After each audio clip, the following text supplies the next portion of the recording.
Hello दोस्तों। अब हम हमारा जो मेडिकल चल रहा है पिछले 2 वीडियो से क्लोज ट्रावर्स का, उसके लास्ट स्टेप में आ गए हैं। लास्ट स्टेप या फिर लास्ट पार्ट में आ गए हैं। अभी तक हमने क्या सॉल्व कर दिया है कि हमारा जो भी ट्रावर्स था उससे eight which stations do you suspect local attraction, और फिर सेकंड वीडियो में हमने क्या किया कि हर स्टेशन की करेक्ट मैग्नेटिक बेयरिंग निकाली। इसके बाद में ये है, आपको क्वेश्चन में क्या क्या पूछा है और क्या क्या पूछा है हमें कि करेक्टेड इंक्लूडेड एंगल्स, एंड फिर लास्ट में पूछा है also calculate the true bearing if the magnetic declination is 2 degree 30 minute east. तो जो सीक्वेंस हमारे क्वेश्चन में पूछा गया है हम उसी सीक्वेंस से आगे बढ़ते हैं।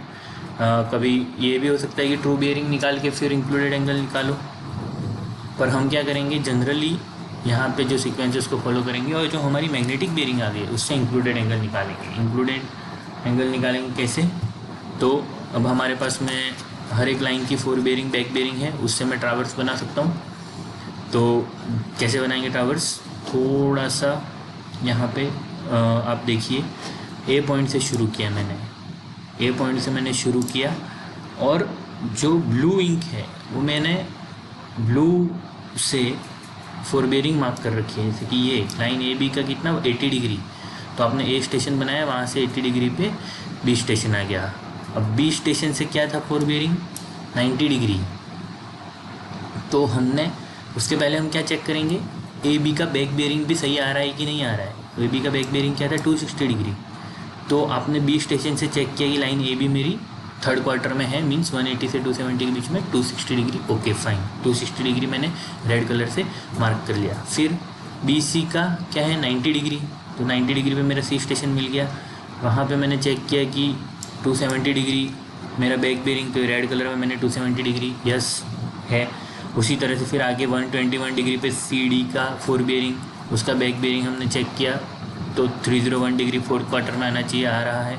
और फिर लाइन डी ई के लिए हमारा 4 बेयरिंग है 200 डिग्री, तो 200 डिग्री पे मार्क किया। और लास्ट में डी ई ए क्या है मेरा 320 डिग्री, और हमारे ई ए की बैक बेयरिंग कितनी है 140 डिग्री, मतलब कि सेकंड क्वाड्रेंट में आना चाहिए। रफ टू द स्केल्स नहीं है हमारा स्केच, लेकिन रफ स्केल में भी ये लास्ट में ट्रावर्स मेरा क्या हो जाना चाहिए, because this is problem of close traverse, तो ट्रावर्स मेरा क्लोज्ड हो जाना चाहिए। ठीक है, तो अब ये हमने स्केच बना दिया।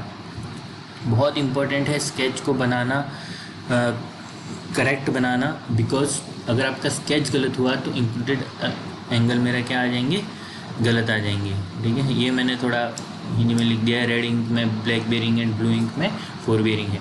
तो बेसिकली आपको 4 बेयरिंग के साथ साथ में बैक बेयरिंग भी चेक करनी है। अगर कहीं ऐसा हो गया, बहुत समय ट्रावर्स बनाते बनाते आपको एक्सपीरियंस हो जाएगा कि कभी कभी क्या होता है कि मेरा ट्रावर्स क्लॉकवाइज डायरेक्शन में जा रहा है या एंटी क्लॉकवाइज डायरेक्शन में जा रहा है, इसका भी डिफरेंस पड़ जाता है। तो सबसे सही क्या है चेक करने का, 4 बेयरिंग से आप लाइन को बनाते जाओ और साथ साथ में ये चेक करते जाओ कि मेरी जो बैक बेयरिंग है वो उसके एक्सपेक्टेड क्वार्टर में आ रही है कि नहीं। क्वार्टर या फिर हम इसको बोले कि नॉर्थ ईस्ट में आने वाली है तो नॉर्थ ईस्ट में आ रही है कि नहीं, ईस्ट साउथ में आने वाली है ईस्ट साउथ में आ रही है कि नहीं, साउथ वेस्ट की अगर मेरी रीडिंग है तो साउथ वेस्ट में आ रही है कि नहीं, या नॉर्थ वेस्ट की है तो नॉर्थ वेस्ट में आ रही है कि नहीं। तो इस तरीके से आपको क्या करना है, हमारा ये चेक करना है, ट्रावर्स को बना देना है और फिर चेक करना है। अब हमें क्या कौन से एंगल्स की ज़रूरत है, इंक्लूडेड एंगल। अभी हम लोग इंक्लूडेड एंगल मतलब इधर इंटीरियर एंगल को ही कैलकुलेट करने वाले हैं। अब आप ये देखिए, तो मुझे एंगल ए जो मैं रेड से कर रहा हूँ, हल्के से मैंने पेन से भी कर रखा है उसको, एंगल बी, ये एंगल सी, एंगल डी और एंगल ई निकालना है। ठीक है, तो मैं ये वाले एंगल हमें निकालने हैं A B C D E internal. तो उसको हम कैसे निकालेंगे, स्केच की हेल्प से। तो जैसे कि एंगल ए सीधा सीधा दिख रहा है हमारा 140 माइनस 80 डिग्री, तो 140 minus 80 degree 60 degree. Angle B वो भी क्लियरली सीधा है 260 degree minus 90 degree, 260 minus 90 degree. Angle C क्या है मेरा 270 माइनस 121, 270 माइनस 121। एंगल डी एक बार मैं एंगल डी की बात कर लेते हैं। एंगल डी में भी क्या है मेरा 301 माइनस 200 करने से सीधा आ रहा है 101 डिग्री। तो जनरली क्लोज ट्रावर्स में इंटीरियर एंगल कैलकुलेट करने हो जब हमारे, तो सब कुछ सीधा ही हो जाता है। एक एंगल ऐसा होता है जहाँ पे थोड़ा सा ज्योमेट्री का ध्यान रखना पड़ता है, जैसे कि ये वाला एंगल। इस एंगल में अगर मैं 320 माइनस 20 डिग्री करूँगा तो मुझे सिर्फ इतना पोर्शन मिलेगा एंगल का।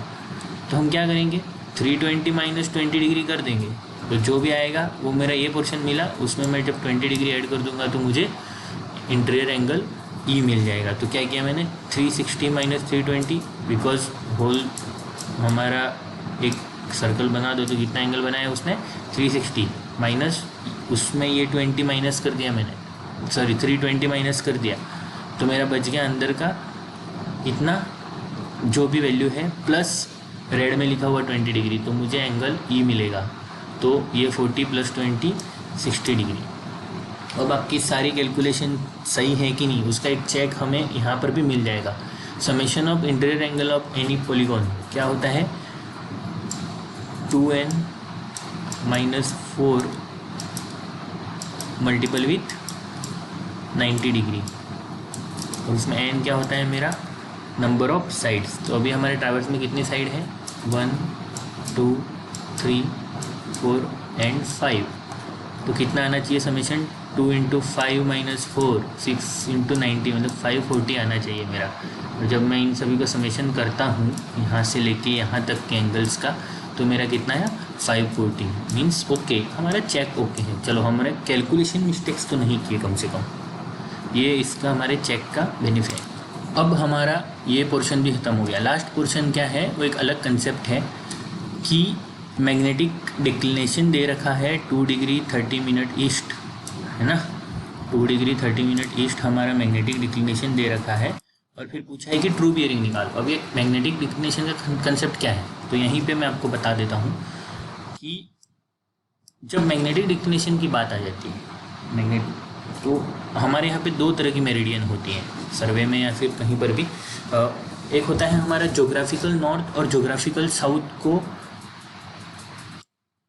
कनेक्ट करने वाली लाइन क्या है मेरी, ट्रू मेरिडियन है, ठीक है, ट्रू नॉर्थ, उसको हम TN ट्रू नॉर्थ लिख रहा हूँ मैं। अब क्या होता है कि बहुत, जैसा कि हमने हमारे क्लास के लेक्चर्स में देखा था कि मैग्नेटिक वेरिएशंस होते रहते हैं, अर्थ में मैग्नेटिक फील्ड है, ये वो, इन मल्टीपल रीजन्स की वजह से हमारा ट्रू नॉर्थ है वो तो हमेशा वहीं रहेगा, लेकिन जो मैग्नेट हमारा जो नॉर्थ दिखाता है वो मैग्नेटिक नॉर्थ ट्रू नॉर्थ से थोड़ा डाइवर्टेड रहता है। और फिर इस कंसेप्ट की क्या ज़रूरत पड़ी, ये भी मैं थोड़ा आपको बता दूं कि जब मैग्नेटिक डिक्लिनेशन ही आपका कंपास दिखाएगा तो मैग्नेटिक, तो ट्रू नॉर्थ की क्या ज़रूरत है। ट्रू एक बार के लिए मैं भी बता देता हूँ आपको कि जैसे कि अगर ये मेरी लाइन ईस्ट की तरफ है तो ये मेरा मैग्नेटिक, ये वाला जो है वो मैग्नेटिक मेरिडियन है, ये वाला है मेरा वो, सॉरी ये ट्रू मेरिडियन है और ये मेरी मैग्नेटिक मेरिडियन है। तो मैग्नेटिक मेरिडियन वाले नॉर्थ को मैं मैग्नेटिक नॉर्थ लिखूँगा, और ये जो angle between magnetic north and true north है उसको मैं क्या लिखूँगा, ये मेरा डिक्लिनेशन है। अब क्योंकि ये ईस्ट की तरफ है सॉरी, तो ईस्ट डिक्लिनेशन, अगर वो वेस्ट, ये अब इसकी ज़रूरत क्या पड़ी, क्योंकि कंपास तो हमेशा आपको मैग्नेटिक नॉर्थ देगा, तो क्यों हम ट्रू नॉर्थ के कंसेप्ट में जाएँ, क्यों डिक्लिनेशन के कंसेप्ट को सीखें।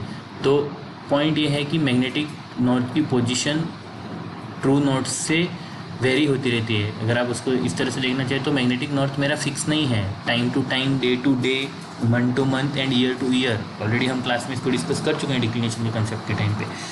ये वेरी होता रहता है, कभी ईस्ट की तरफ आ जाता है मैग्नेटिक नॉर्थ और कभी वेस्ट की तरफ आ जाता है। तो अगर मेरा मैग्नेटिक नॉर्थ ईस्ट की तरफ है तो ईस्टर्न डिक्लिनेशन कहलाएगा, अगर मेरा मैग्नेटिक नॉर्थ ट्रू नॉर्थ के वेस्ट की तरफ है तो मेरा वेस्टर्न डिक्लिनेशन कहा जाएगा। तो अब हमारे क्वेश्चन में क्या दे रखा है रीडिंग के बाद, अगर हम हमेशा प्लस करना है कि माइनस करना है ये याद रखने से अच्छा हम क्या करेंगे, स्केच बनाएंगे। तो हमने क्या किया कि आपके पास मैग्नेटिक बियरिंग की रीडिंग है और वहाँ से हमें ट्रू बियरिंग जानी है, तो ये मेरा ये वाला टेबल यूज़ करने वाले हैं। तो कंसेप्ट को मैं फिर से बनाऊं तो ये मैंने ट्रू नॉर्थ बना दिया। 20 डिग्री 30 मिनट ईस्ट की तरफ मैंने ये मेरा मैग्नेटिक नॉर्थ बना दिया। और अब ट्रू बियरिंग और मैग्नेटिक बियरिंग में क्या रिलेशन होगा? तो मेरी एक लाइन, मैंने एक रैंडम लाइन ले ली, ये जो मेरी है मेरी एक रैंडम लाइन है। अगर मेरा ये सपोज़ ये स्केच यहाँ पे आप देखिए मैं बना रहा हूँ, ये मेरा ट्रू नॉर्थ है, मैं इसको टी लिख देता हूँ। और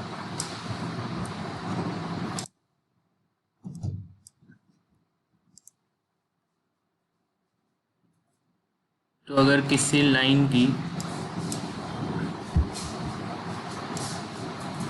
भी लाइन की ट्रू नॉर्थ से जो बियरिंग है वो मेरी क्या होगी? True bearing. और अगर मैग्नेटिक नॉर्थ से जो बियरिंग है उसको मैग्नेटिक बियरिंग बोलेंगे। तो यहाँ पे स्केच के थ्रू दिखाया है कि ये मेरा ट्रू बियरिंग है किसी भी पर्टिकुलर लाइन की, और ये मेरी मैग्नेटिक बियरिंग है जब मेरा ईस्टर्न डिक्लिनेशन है। तो यहाँ से रिलेशनशिप दिख रहा है कि ट्रू बियरिंग क्या होगा? Magnetic bearing plus declination. तो अभी हमें ये करना है कि जो हमारी ऊपर वाली टेबल है मैग्नेटिक बियरिंग की, जो हमने निकाली थी लेक्चर नंबर 2 के एंड में, उसमें हर एक रीडिंग के अंदर डिक्लिनेशन ऐड करना है। मतलब कि 2 डिग्री 30 मिनट, तो आपको हर लाइन की ट्रू बियरिंग मिल जाएगी। दोनों में ऐड करना है 4 bearing as well as back bearing. तो 80 plus 2 degree 30 minute, 260 plus 2 degree 30 minute. तो फिर से टेबल बना दिया। एक कैलकुलेशन एग्ज़ाम में दिखानी है कि आपने कैसे किया। वैसे तो यहाँ पे स्केच को ही अगर आप बॉक्स में डाल दोगे तो पता चल जाएगा कि कौन सा कंसेप्ट यूज़ कर रहे हो।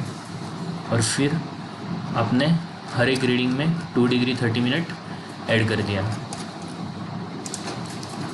और एक फाइनल टेबल जो आई मेरी, वो मेरी क्या है?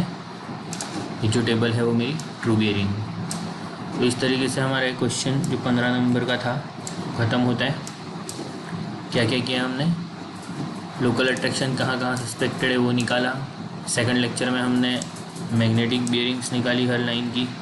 और आज के वीडियो में इंक्लूडेड एंगल और ट्रू बियरिंग्स निकाली। अगर कोई डाउट है तो कमेंट सेक्शन में जाके आप पूछ सकते हैं। Thank you very much.